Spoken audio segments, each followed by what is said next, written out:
Hey, you guys, welcome to this episode of The Rachel Cruze Show. All right, we talk about budgeting a lot on here because a budget is like the number one thing that's going to help you win with money over the long term. It is your plan. It is the thing to keep you on track.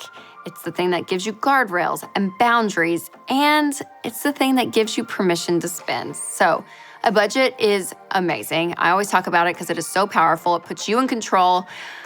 But it can be hard, specifically when you have inconsistent income.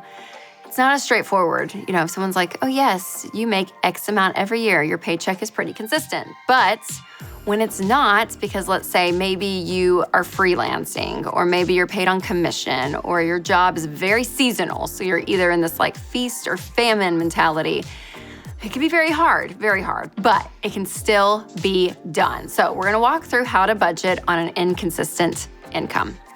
First, you wanna start out with your lowest income estimate for the month. So look over the 12 months. You can even go back to maybe your pay stubs or your paychecks over the last year and say, okay, what was the least amount that I made that month?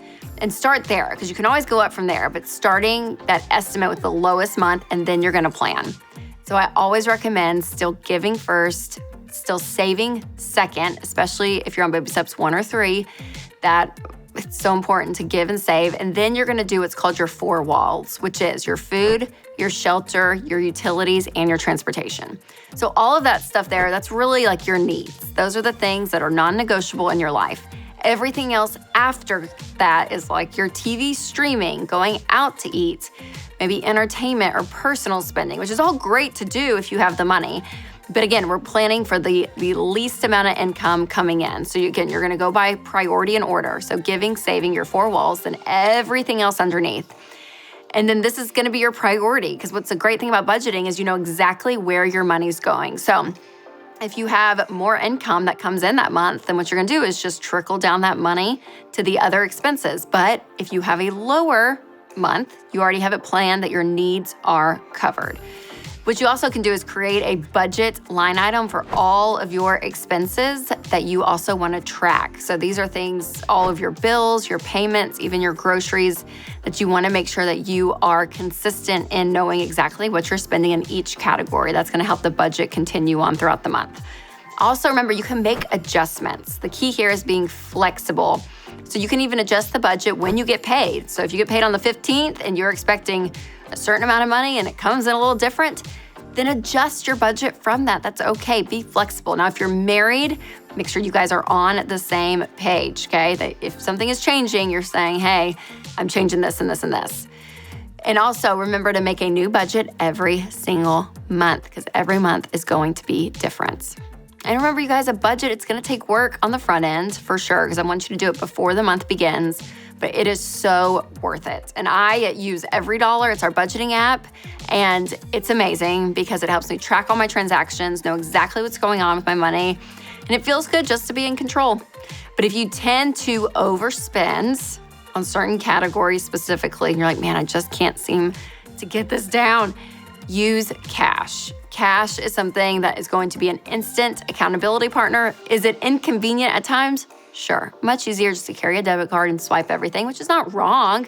But if you tend to overspend and if you're new to budgeting, the envelope system is the way to go. And having this, it helps you manage your money better than you probably ever have before, because you know exactly how much is in each category. But one of my favorite ways and places to keep your cash is the Rachel Cruze wallets. Yep, I created this because I wanted the envelope system just to be beautiful, right? And so we actually have a new wallet coming out, a new color of the Rachel Cruze wallets. And it is a beautiful metallic champagne. Just gorgeous, gorgeous, gorgeous. And we did a metallic blush last year, and we only did limited quantities of that color, and it sold out really fast. And I don't know, good news, bad news. The same is true for the champagne. So it's a limited number that we have. So if you want it, make sure you order it. And if champagne is not your color, that's okay, not mad. We still got black, we got brown, we got camel, some really timeless colors there. But I love this wallet as well because we partnered with Join, who's an amazing organization that gives jobs to people in the most vulnerable communities in India. They're amazing, and they help create this beautiful, authentic wallet. So in the wallet, there are places for you to have different categories for your cash. So some built-in envelopes there. Also some places to put your cards. So whether it's your debit cards or gift cards, anything, lots of options there. There's even a wristlet that goes with it. But all of it because, well, we want to make budgeting beautiful, don't we? So if you want to check out the new champagne color of the Rachel Cruze wallet, just go to RamseySolutions.com/wallets and use your envelopes to help you take control of your money and create a life you love.